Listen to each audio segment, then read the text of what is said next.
All right, welcome to the DaveQ Show. I am DaveQ, and this is Caleb. Welcome, Caleb. How's it going? Hopefully it's going well. And do you know what? Let's start off with the last joke I wrote down because it's the least offensive. All right.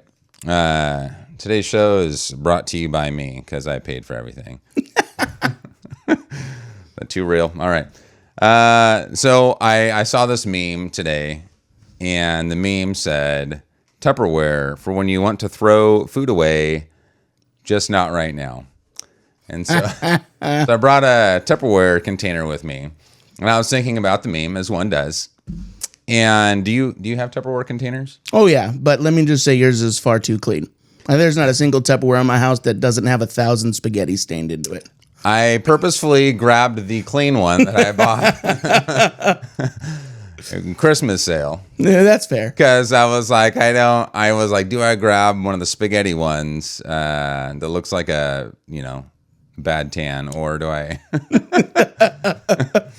Yeah, we went for this. Looks like a redhead with a suntan, right? Yeah, right. Oh, that was a joke. It was true. Anyways, so I was thinking about it, and in my house, as soon as food goes in a Tupperware container, I'm like, I paid for that food. I worked for that food. I swung a hammer for that food. That food needs to be eaten. So I don't know. Regardless, I can't waste it. And so for me, when I see that food in the Tupperware container, I end up eating Tupperware food all the time. I don't know if you do, but I'm like, it doesn't matter what it is or whether I like it. I'm like, I sacrificed time for this. yeah, I'm like, oh man, there's some Brussels sprouts. I'm like, I don't care. That some 3-day-old broccoli. I'm like, no one's eaten that yet. It's going to get thrown away. I got to cook it, man. I got to eat it. Caleb's pro tip of the day. Yeah. If you don't cook Brussels sprouts, you'll never find them in your Tupperware. I don't. Yeah, That's other fair. people do. Welcome. This isn't really a joke. This is sad. I'm going to read it to you. We're going to talk about New Year's resolutions, and on that list, do you know what? We'll just hit that up right now. Why not? So I pulled up the top New Year's resolutions. Apparently, different websites got different research. Figured that one out. Anyways, it's like I was going to say vaccine studies, but I don't want to offend anybody. America's there's different studies show different things. America's top New Year's resolutions for 2025. We have a list here, and we're going to start from the lowest on this list of 7. I counted them right now, if you couldn't tell. So the number 7 on the list says to reduce spending on living expenses. Reduce spending on food and energy. Maybe that's turning lights off. Or that trend that the government was telling us that it's like thrifty and super cool to skip breakfast now because it's too expensive. I'm down with that. And maybe you save yourself some calories there, which is going to lead to some of our others on the list here. So number 7, to reduce spending on living expenses. Number 6, to quit smoking. Okay. So I have a fact in regard to smoking. 43% of Americans do not make a New Year's resolution. Okay, 43%. And I believe this is adults. 18 to 80-year-old surveyed. So the U.S. population is 334.9 million. Out of that, there are some 262 million adults. Out of that, 38 million smoke cigarettes. So Wow. I know. These are some facts here. 14.5% of the U.S. adult population smokes cigarettes. Thanks, advertising. So out of those that made a New Year's resolution that were adults, 8% of them, or this study says 9% of them, made a New Year's resolution to quit smoking, which is about 55 to 60% of smokers make a New Year's resolution to quit smoking. That's pretty high. And I don't know if they're targeted by ads, but yeah. Do they make the same resolution next year, or? Well, they say that 92%, according to one study, percent of resolutions fail. So I'm assuming 8% of that population, possibly, is successful. And so then out of that, you have 8% less individuals that are making that same resolution because they quit, depending on how many new smokers there are. I mean, good for them. Ideally, there will be no new ones, since it's very obviously bad for you at this point. But well, nicotine, according to studies, is actually good for you. However, the smoking part is not good for you. Anyways, it's good for your brain, helps you remember things, and it's fascinating. You probably didn't know that. I did not. Yeah, that's okay. We'll move on to the next one. Number 5, to spend more time with family and friends. We're doing that right now. Fair. You may not be. You're on your phone. Oh, just called somebody out and lost a subscriber at the same time. Oh, maybe I shouldn't be laughing at that. To lose weight is number 4. I feel that one. To exercise more is number 3. I feel like those are, related. The same? Well, and number 2 is to eat healthier. I feel like all 3 of those could be like, I want to eat healthier, exercise, and in the process, maybe I'll lose some weight and quit smoking. Efficiency hack here. Make your resolution, live a healthier lifestyle in 2025. Instead of trying to break it into these weird subcategories. To save more money is number 1, which connects with number 7, which is to reduce spending on living expenses. So number 1, to save more money. Counting on the government for that one, and I don't know what to tell you guys. Sorry. To save more money, yeah. You're like, I don't know how to save more money. Somebody tell me. Inflation be crushing everybody. So this leads us to reasons people give for failing their New Year's resolutions. And they have, according to this random website that I found, that it's probably not factual, but it may be. It references some type of study. 4. So the 4th least popular reason people give up is, God, these are the same shades of blue. Hope you're not colorblind. Man, I don't know if I can. Being too busy. Being too busy is number 4. You want to read maybe number 3 and number 2? 19. No, he's like, I can't read it. Nope, I got it. You know what? Now. Maybe I just read number 3. I think I did. I think looks like it's losing motivation is 1, being too busy is 2, shifting goals and priorities is 3, and other reasons is 4. I think other reasons is 2. I think they didn't put them in order. Those colors are like the same shade. I feel like I should be showing this, but I don't currently have that set up to do that. I apologize. Losing motivation is number 1. Most people give up their New Year's resolution within 2 weeks. Mm-hmm. So how do you keep your motivation high? Do you keep your motivation high? We should start there. I mean, I certainly try. Do you feel like a motivated person? Relatively, yeah. What are you motivated to do?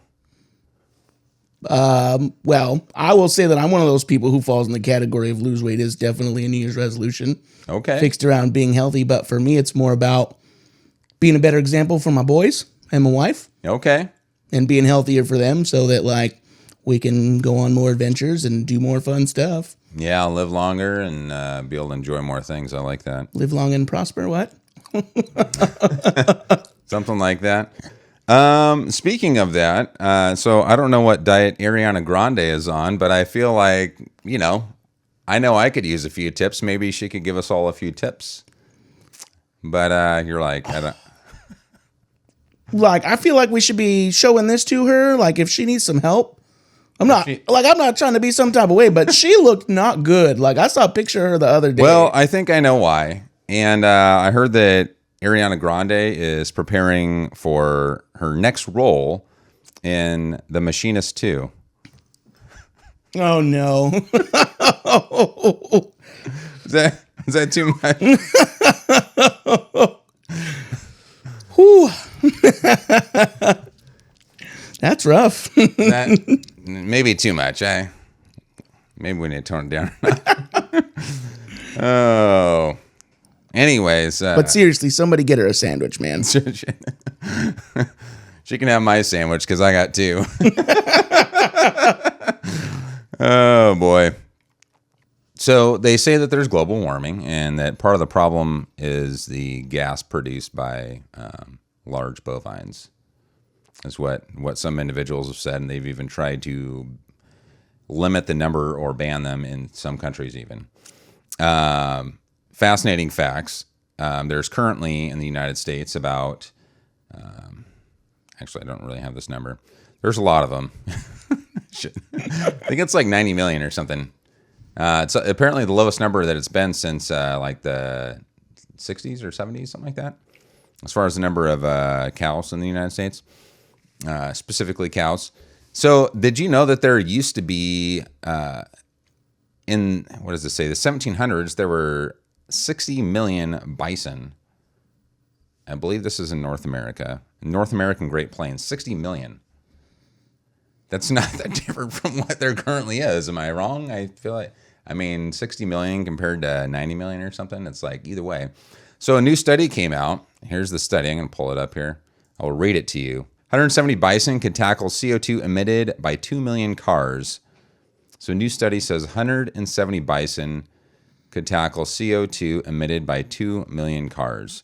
So 1 minute we need to reduce the number of bovine that we have, and then the next minute we need to increase the number to get rid of CO2.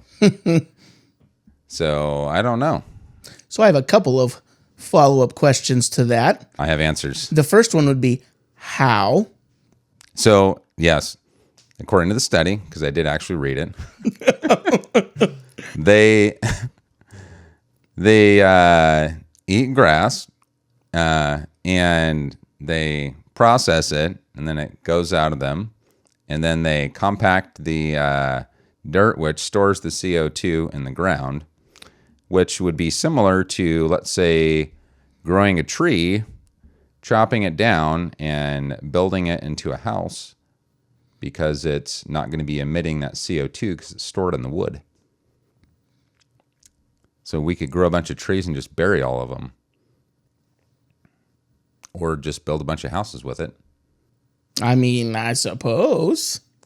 I don't know that I would want to live in a fartwood house, but... No. I'm saying like actual trees. Oh, okay. So at first I thought you were talking like we're going to store the stinky dirt matter in like the tree. No, they're like that would off-gas like the laminate floors from that Lumber Liquidators that went out of business. Maybe it would. No, like actual trees store CO2 because the trees collect it to use it to grow.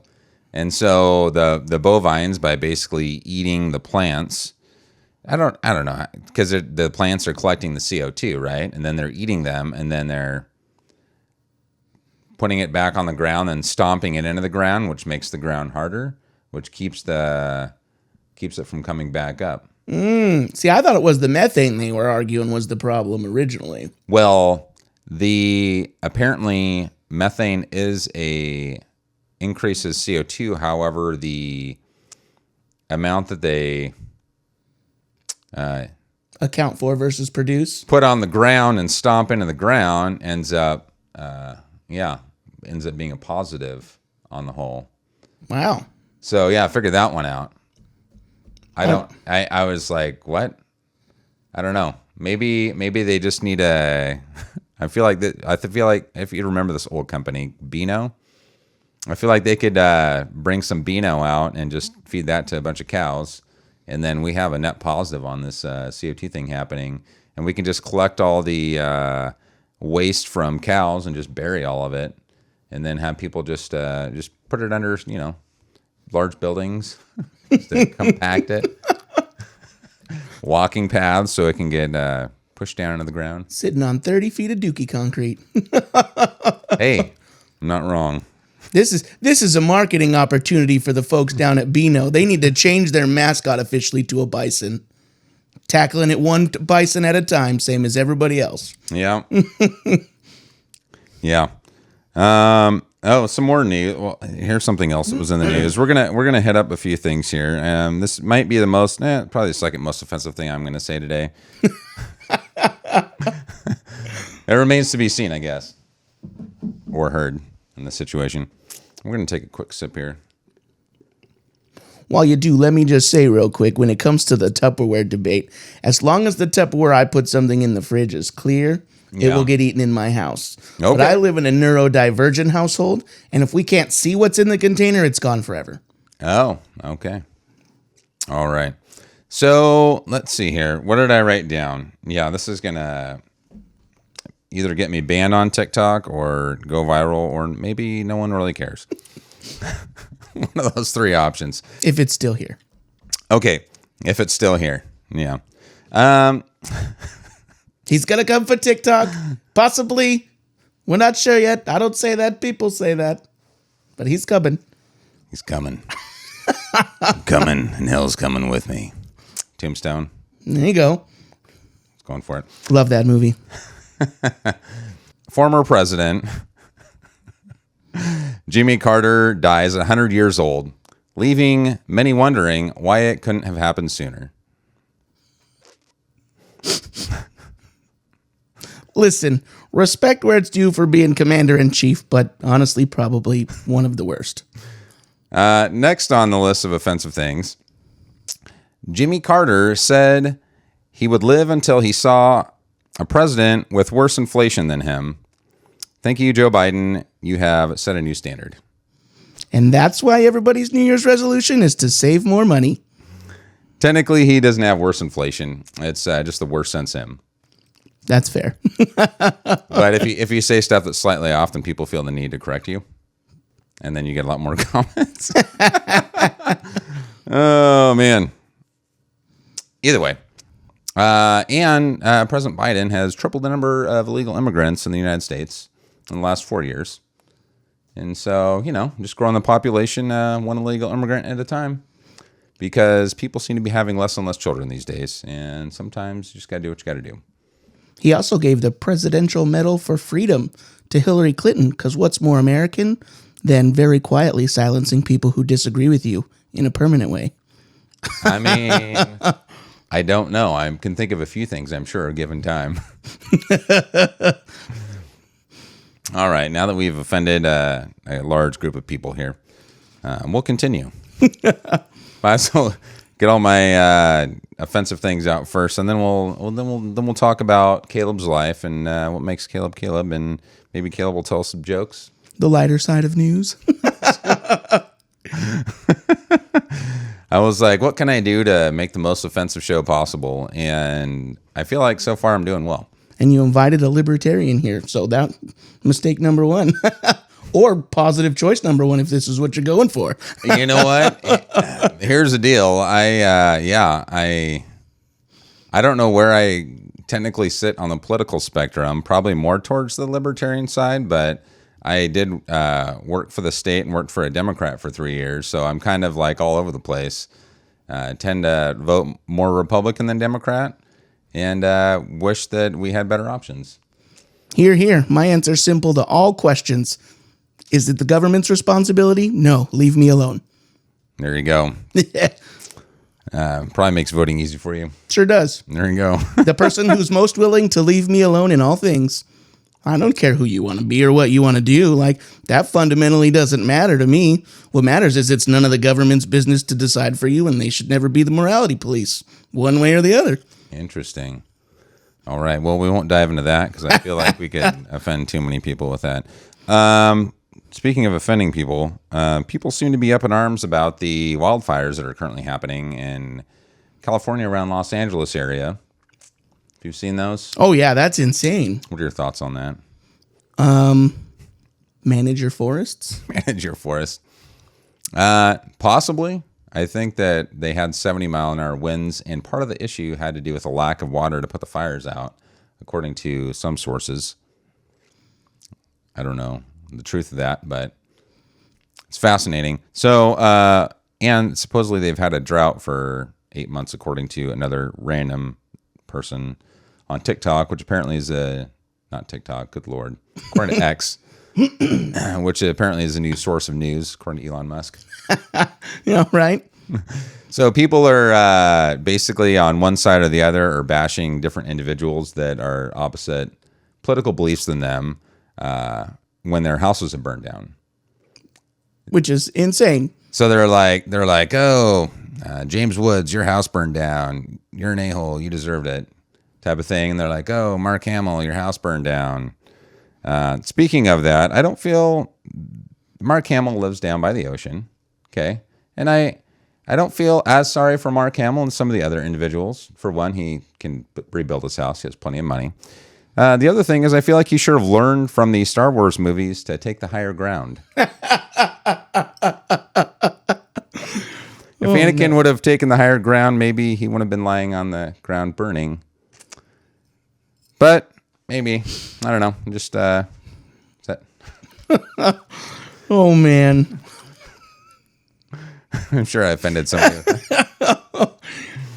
Listen, like when it comes to celebrities and stuff and having what I would consider a vast or ridiculous amount of wealth, like some of these things that are serious tragedies for everyday Americans that live in places like LA are not even near the deal to people who are worth hundreds of millions of dollars. Because even rebuilding their mansion ends up not being, after the insurance and stuff that they carry, less than like 1% of their even entire net wealth. Even if they didn't have insurance, they still have the finances to rebuild their house. Right, out of pocket pretty much. Whereas like your regular like people that work at places down in downtown LA and stuff, they just lost literally everything they had. So like I don't want this to sound jerky, but I do feel a little less bad for people worth, $3 billion when their summer home burns down than I do for, Jenny and her 3 kids who lost their family home that they've lived in their whole life. Yeah, and I think the one positive we can say is I don't think there's been no deaths that I've heard of so far as a result of the fires. That's a positive, right? Nobody's dying, getting burned. I'm waiting to see if there's a punchline because you're getting me there. No. Okay, well then yes, that's most definitely a good thing. Waiting for the punchline that never came. Oh man. Yeah, I think I told all of my jokes that I wrote down, and I'm sure I'll come up with some more later. But anyways, so Caleb, tell us a little bit about maybe how old are you currently? 34. 34.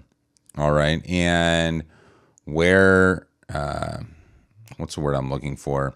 How would you describe your childhood? That's a good question. Outside. Outside. Okay. A lot. Well, I mean, you can use more than one word. Well, I mean, that's fair. I don't want to say latchkey kid because obviously I'm not a Gen Xer. I'm an early millennial. Okay. But like I'm on the cusp of that. We were told to go outside and don't come back in because we're either not heating or cooling the outside and drank from a water hose and whatnot. So what would you say your top outside activities were growing up? I didn't have any brothers, but I had 3 boy cousins that were similar in age to me. And we were real good at finding the best sticks to play army with.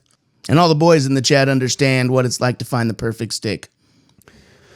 I definitely know what it's like to find the perfect stick. So what would you say, did you spend any time indoors playing video games? Because I know that video games were coming out when I was growing up, and you're a bit younger than me, and so you had access to a lot more of those things than I did. Oh, yeah, that's the second part of being a millennial child. You were either told to go outside and not be heard, or you were told to go play a video game quietly in your room and not be heard.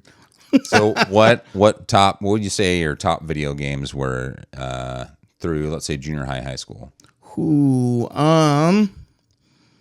that's super tough. Probably Sonic and Knuckles for Sega Genesis, the one with the little flip top thing. Okay. I owned all of the original Sonic games that were ever released on American Genesis. Sega came out when you were in grade school, right? Mm-hmm. Okay.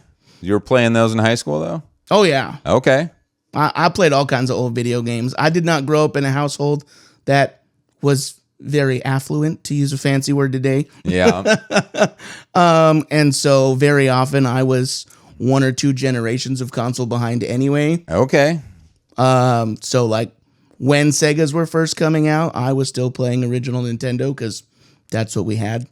And like, so as we went through and I got older, I was exposed to some of the games that would have come out when I was younger, but weren't necessarily ones that I played right off the bat. So, and then after Sonic, it's probably my all-time favorite game is Super Mario World 3.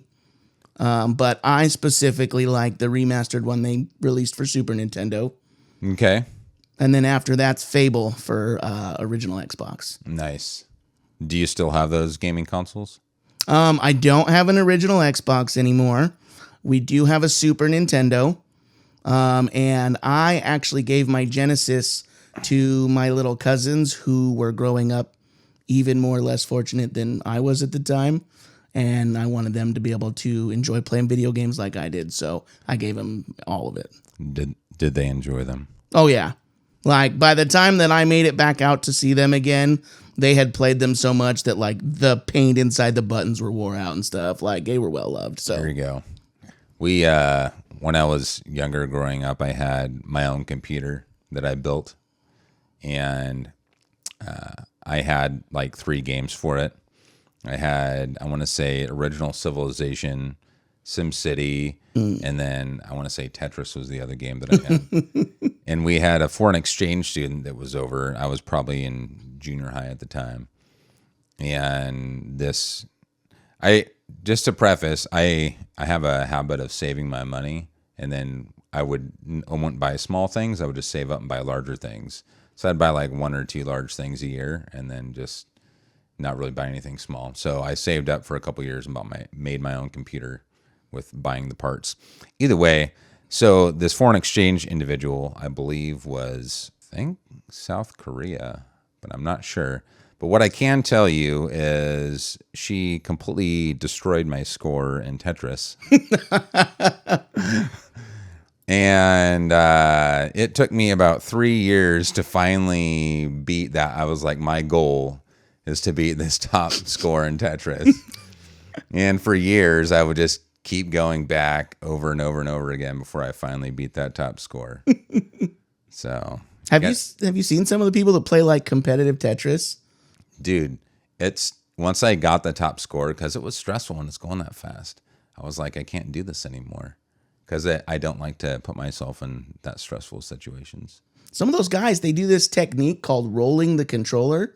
So like when I played Tetris and stuff, I would sit here, thumbs on the buttons, trying to do this number. And they flip the controller over and switch it around so that whichever hand is their dominant. And they literally tap their fingers across it to make it have multiple presses of the button. Yeah. And that's how they get stuff to move so quick when they're at like level 900. They do a little bit of that action. Mm-hmm. Yeah. Yeah. I've heard of that. Anyways, yeah, that was my story. Video game story for the chat. My kid made me feel old today. I got 2 kids at home, and you can talk to them right there. My son comes up to me yesterday morning, and he's got a game for the Switch, Super Mario 3D World, that's got some of the old Mario games built into them. And he comes running up to me all proud, and he goes, "Dad, did you know that Super Mario Galaxy came out in the early 2000s?" And I said, "Yeah, buddy. I was like, there when they released it. I was alive." And he goes, "Yeah, but the one before that you like for the Nintendo 64, did you know that one came out in the 1000s? And y'all, he's not wrong, but it certainly did not make me feel very nice. Yeah, I spent a lot of my life in the 1000s. Oh, boy. You tell kids nowadays that you're older than Google, and they just look at you like you're crazy. I'm older than Google. How old I am. We had to use encyclopedias or phone a friend. Right? Oh, the library. Yeah, go to the library to find stuff. Did you do well in high school? How was your high school years? I mean, pretty average. I played football. Graduated. Yeah. I played football, sang in the choir, regular guy stuff. So do you think that it seems to me I don't know if the graduate rate has dropped or if they're just passing people that are more illiterate. How do you feel about education in the United States these days compared to when you were going to high school? That's tricky. Education, if I'm going to say the big E, which is like as a whole in the country, has drifted very far from a standards-based system that it should be. I feel blessed locally here where we're from that like I know a lot of the staff at the schools my kids go to, and I know that they're teachers with the intent of teaching kids things that matter, like math and science, and not things that are subjective and that they can't possibly decide for their age groups. Not going to offend anybody, but kids are kids and need to be kids and need to be taught concrete materials like math and science. So after high school, what did you do after high school? Well, I worked as a baker for a little while, making donuts at 2 a.m. And then I joined the Army and worked as a diesel mechanic there, which some of the best years of my life that I gave to Uncle Sam. Do you regret that? No. Like, I made some lifelong friends along the way and took my bumps and bruises. And, like, there are some things about the military that are, irritating. But, Like what? well, for example, my biggest pet peeve in the whole wide world is having to do something twice. I want the instructions on how to do it. I want to do it once the right way. And I want that to be the end of it. I want to put it away and know that it's done correctly and doesn't need redone ever. What's an example of that? Well, at one point when I was an emergency maintenance supervisor for my motor pool, we had to go lay out a PLS truck, which is a truck that loads pallets and stuff up onto it. We had to unload all the equipment from it, and it had like water buffalo maintenance trailer on the back. So basically they sent this PLS out. It would drop off like a Connex full of stuff to work on the water treatment systems that are out in the field. And they needed us to unload it and load it a specific way. So an E5, which is a sergeant in the Army, comes up to us and says, do it this way. We get 3/4 of the way done, and an E7 comes up and says, nope, that's wrong. The commander said he wants it done this way. So we had to unload all that work that we'd done for like 3.5 hours and start loading it again. And then we get about halfway done, and the actual commander doggone shows up and says, what are you guys doing? Proceeds to tell us that he wanted it done the first way that we had already done, that was almost done. And so this third time we're there, and I literally like took my stuff, threw it on the ground, and stormed off. I thought I was going to be in some serious you-know-what. And he comes over and was real chill about it. He goes, all right, let's talk, troop. What's the problem? And I started like speaking with full honesty, let's say, in a as professional a manner as possible about senior leadership and communication. Yeah. Hoping that I was not about to get hemmed up. And What he does understood. hammed up mean? Hemmed up, that Hemmed means get in trouble when you're in the military in a not good way for being a bonehead. Okay. There are standards and professionalism, and everybody wears a little symbol on their chest and on their head so that there's no question about where you stand in the order of things.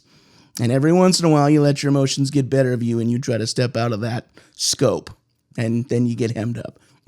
What do you feel a good solution would be to that problem that they have? Well, there's a guy on YouTube already tackling this to the point where they're making like Army training videos of his jokes. He runs a show called Mandatory Fun Day, where he pokes fun about the awful communication that you get in the military. Because there's a common joke where commander says we want formation at 6:20, which is 10 minutes prior than it's supposed to be. He sends that to the platoon sergeant who says, okay, everybody be here at 6. Who sends that to the E5, who then sends it to all their troops and says, all right, everybody be here at 5:30. Now you're an hour early for something you weren't even supposed to be there for yet, standing around doing nothing, and everybody's upset about it. And it's like they're trying to make sure that they give themselves enough buffer to go chase everybody down. But by the time you get into the Army, you better be a full-grown adult, because what you're signing up to do is not something that you can be a child about in the first place. So Okay. There you go. That sounds fascinating. So how many years were you said you were in the Army? yeah, How many years? just shy of 4. Unfortunately, I got in a car accident that almost killed me, and then Uncle Sam decided I wasn't fit to fight no more. Was that while you were serving or while you were on your free time? Yeah, so I was actually headed home on a lunch break from duty to go pick up a coffee pot for someone in my squad that had theirs broke in the barracks and no service member should ever be without coffee. All my veterans will give me a hole there.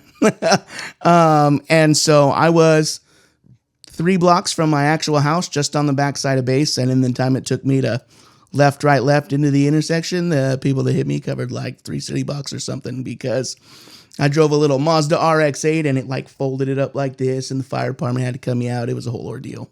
Wow. So it was not your fault then? No. Okay.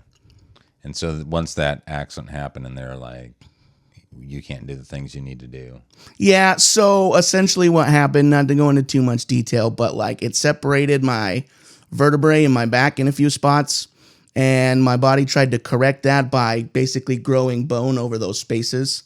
Oh, wow. And to get surgery would require multiple back surgeries where they have to like grind and file that stuff away, and there's a chance that they could hit something they're not supposed to because of where it is, and then I wouldn't be able to walk. So what things are you not capable of doing as a result of that? It's a lot of like repeat bending, especially if I'm like lifting things aggressively. That kind of gets to you. It's part of the reason that I'm like, I guess for lack of a better term, reclassing in the civilian world to a tech job that I can feasibly do without putting too much strain on the old bones. So I guess we'll move on to that. What are you currently doing? I'm studying for a bachelor's in cybersecurity and information assurance so that I can be the face that protects all the meemaws getting scammed. All the meemaws getting scammed. That's right. There you go. I appreciate that. Somebody's got to. Somebody's got to do that. You'd be surprised, actually. Like, I'm sure there's a stat for it, but I was watching a guy one day talking about how many people in America on an annual basis get scammed out of large portions of like their entire net worth because they're older and there's not a grandson that lives with them or comes to see them very often, or like some of them, whether it's to their own doing or not, are genuinely cut off from adults that understand technology in a way that could, protect them from something like that. How does cybersecurity help fix that? Well, for starters, you can get into something that's called white hacking, which is kind of like hacking the hackers. Because one of the common ways that they do this is they pretend to be like Microsoft support or something. Yep. And they get you to click on this link and punch in some information that lets them remote control your computer. Yep. And that's when the shenanigans happen. And so there are some guys that also have a social media presence. Specifically, this is what they do is they log on, they find contact information from people who reach out to them for call centers that scam you, and they do the reverse. They reverse hack the system and just push a button and turn off the whole facility. So would you be doing that as a job? I mean, ideally, I would love to do that more as a side hobby. Okay. To protect people. The dream job for cybersecurity is to work for Nintendo of America. Is it? Oh yeah, they're based out of Kirkland, and like I said earlier, I got a soft spot for the Super Mario franchise. Okay. And a lot of their jobs, especially on the tech side, are hybrid, which means you don't physically have to live in Kirkland full time to be able to have a job with them. And how cool would it be to get all the early Nintendo drops? Okay, there you go. Fascinating. How far are you into the school for that? I have one class left for my first semester. I just got approved and started my training through what's called Vocational Rehabilitation and Education, VRE, in October. So how long do you have to go to school in order to get a job in that field?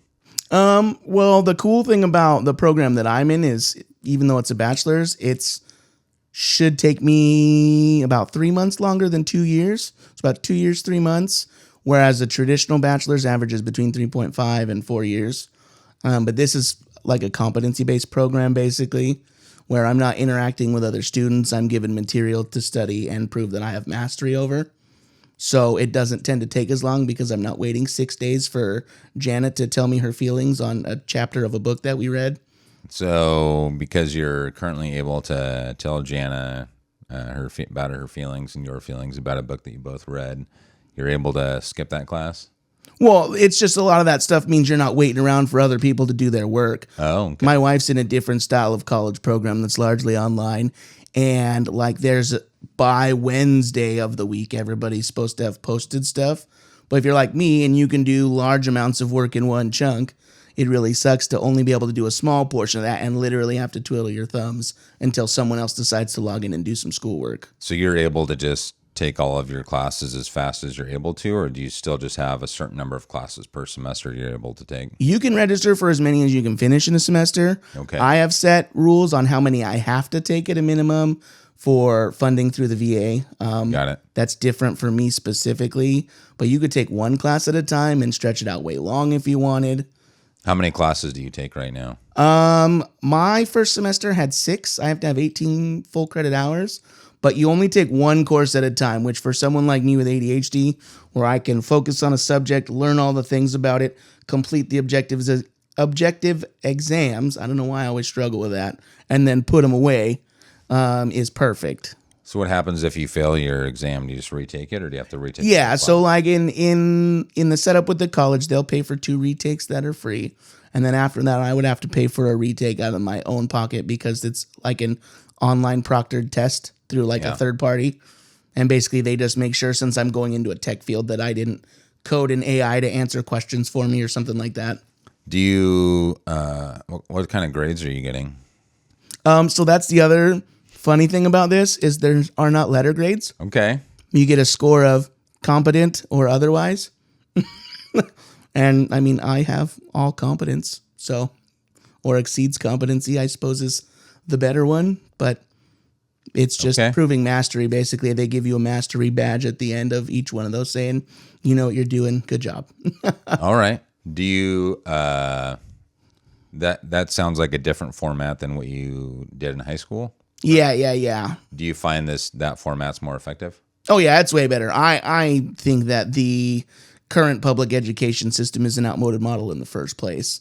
It was founded to produce factory workers. That's why we focus on things like timeliness and being at a certain place and doing a certain thing within a certain amount of parameters. It's very performative. So did you know that the high, do you know where the highest graduation rates are in Washington State, which is where we are, by the way? Do you know where the highest graduation rates are? No. At least as of 10 years ago when I was working on my degree. They are at alternative schools. And the reason is they have a format, which is exactly what you just described to me, where you take a class at your own pace. And as soon as you are done with that class, you take the test. And if you don't pass that test, rather than having to retake the entire class, you're able to retake that test.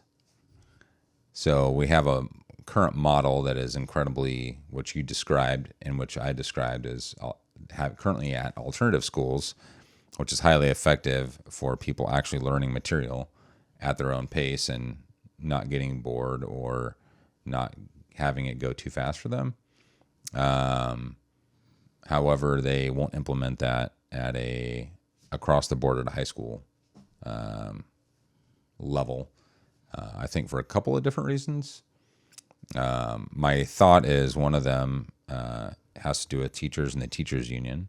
I think a second reason is I feel like parents are very, very much, there's a lot of parents that want their children to relive their high school experience, including prom and school dances, being, playing sports. Having a set number of years that you're there means you have a set number of years to play a specific sport, etc. And so I think those are the primary reasons that it doesn't change. And I think it would be a wonderful change to move to a system like that you described, because it was very effective for you.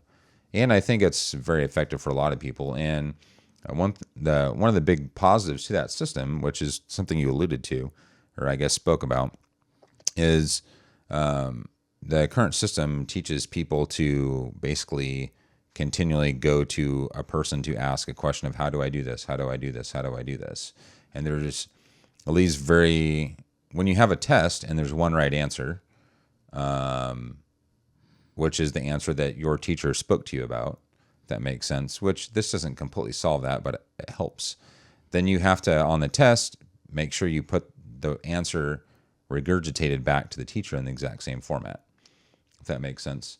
And so when you change the format to I need to learn on my own.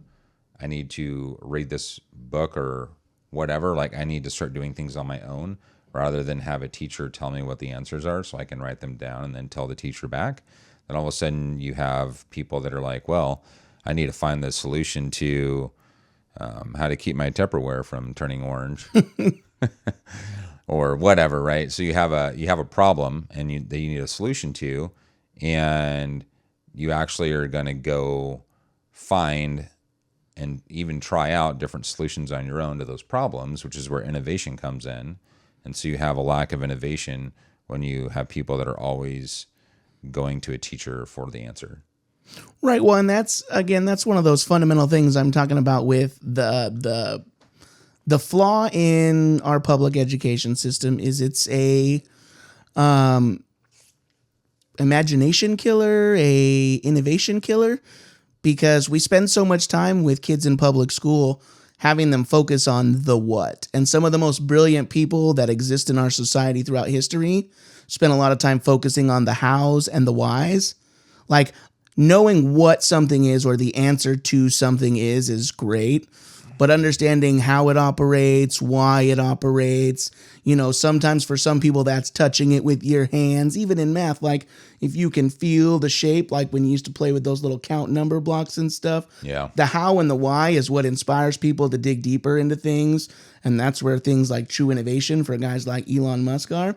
He's not asking what, because a lot of the questions that people bring him, he already understands the what, but how to do that and why you would ever consider doing something like that is where he spends a lot of his time thinking about subjects. And that's why you get things like SpaceX and Tesla and stuff like that, is because people like that learn at a young age that the how and the why will carry them a lot farther than the what, because public education, as it sits right now, was originally developed to produce factory workers.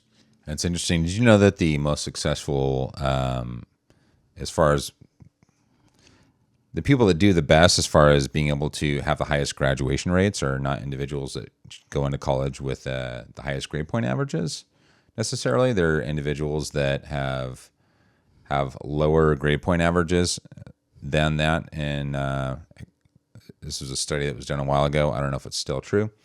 But either way, they have lower grade point averages, but they had to work really hard to get the grades that they had because they...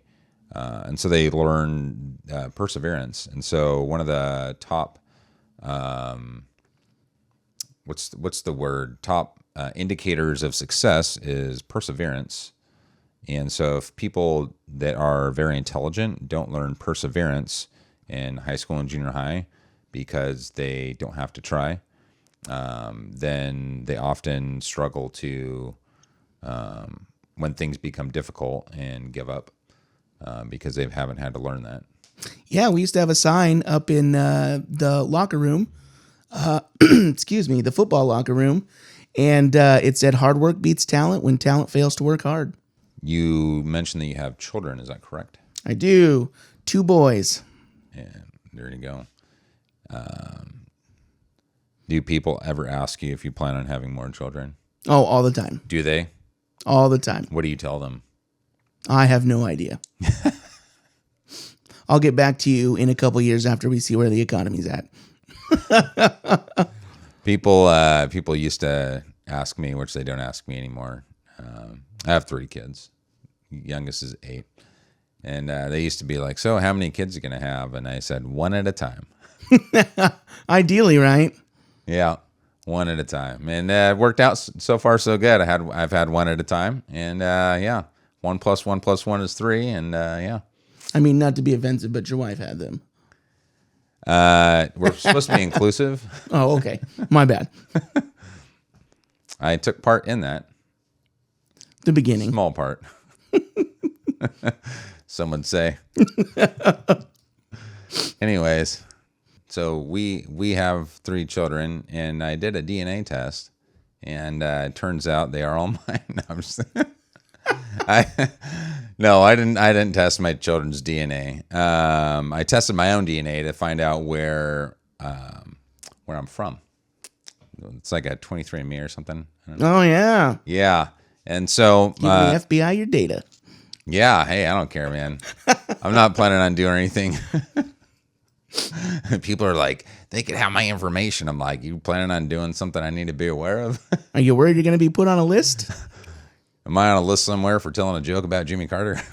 Apparently, maybe. I don't know. Yeah. We don't live in England. They can't get you in trouble for speech here. Ariana Grande's fans are coming after me. Oh, yeah? I said somebody get her a sandwich. They're probably going to tell you that I need to leave them alone. Yeah, I gotta be honest. There's like certain individuals. You're like, okay, I can't make fun of them. Like you got to be careful making fun of Taylor Swift because the number of fans that she has, like, you could ruin careers right there. Okay, but can I just say, at what point do you get old enough that you're done singing about your boyfriend? Not necessarily When you stop which one having it is. boyfriends. People keep buying her music. Here, I'll be honest with you. If I was writing songs about having boyfriends or girlfriends and people were buying my music because of that, I mean, why would I want to stop? Unless I want to retire. I'm just going to keep singing the songs that people like. I mean, I suppose if you're specifically interested in the money of it, I feel like lots of musicians are super interested in the art. And maybe I'm like misreading the room when it comes to her stuff. But like, don't get me wrong, I'll jam out with the kids to Shake It Off just as much as the next guy. But if I have to listen to 1,700 more iterations of Teardrops on My Guitar about the newest boyfriend that she decided she didn't like anymore, I feel like that's just playing to a crowd for money and not something that I'm artistically committed to. You said if you have to listen to, then what? Or is that just like an open-ended statement? I think I meant it as an open-ended statement. I mean, Yeah, I wasn't sure. I was not, like, what are you going to do if you have to listen to it that many times? I'm I not need to hating know. on her abilities because Okay. she could certainly sing. Like, don't get me wrong, she's talented in the vocal department. Yeah, Just- CYA here. Don't want to offend those Swifties. right. I just mean, like, for me, I feel like I would, at some point when I got over 30, would want to feel like I was singing about something a little more meaningful than another boyfriend. Well, she's singing about relationships. What do you feel like is more important than relationships? Food, water, shelter. He's like, that sandwich I gave up to Ariana Grande. Right? Dwight Schrute said he would watch a show called Thirst. You know, I would probably watch that show too. What type of thirst are we talking about? Water. Okay.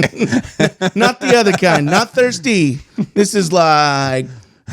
Imagine that's a new show called Thirst. What do you do on that show? We bring on very attractive people. And just let them sit on camera for 5 minutes at a time. They don't even say anything. They just look awkwardly at you. Yeah, I don't think I could be on that show. I do. I have to be honest with you. Makes me feel a little bit awkward, but there are some people that really like the sound of my voice, like awkwardly so. You got that nice bass tone. I only sound like that in the morning. And they've let me know. They're like, man, whenever you say stuff, I just love to listen to you. I'm like, thank you. Okay, you just triggered another ADHD memory. It's story time again. So once upon a time after I left the Army, while I was trying to find my new way in the world with my family, I worked at Overstock as like a customer service person on the phone. And I worked in the early morning shift, which meant the people that were calling you were the people out on the East Coast. And at one point, I got hit on by arguably the sweetest, probably 70-something-year-old Jewish lady. I didn't know she was Jewish. Because of her accent. This is not like someone who's like Ben Shapiro style of like talking really normal Jewish, but like I come from the Jewish community, have the certain like accents on how I pronounce consonants and stuff. Okay. So I'm helping her with this problem, thinking nothing's amiss, being my usual polite self. Yeah. And as we're finally solving this problem on the phone, I hear from her with this like really raspy sounding voice.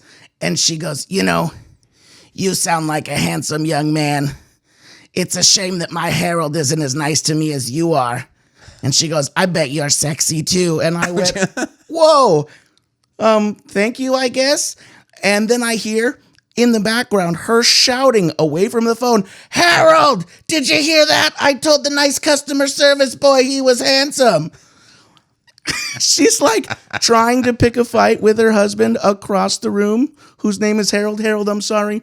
Not that handsome if you're watching.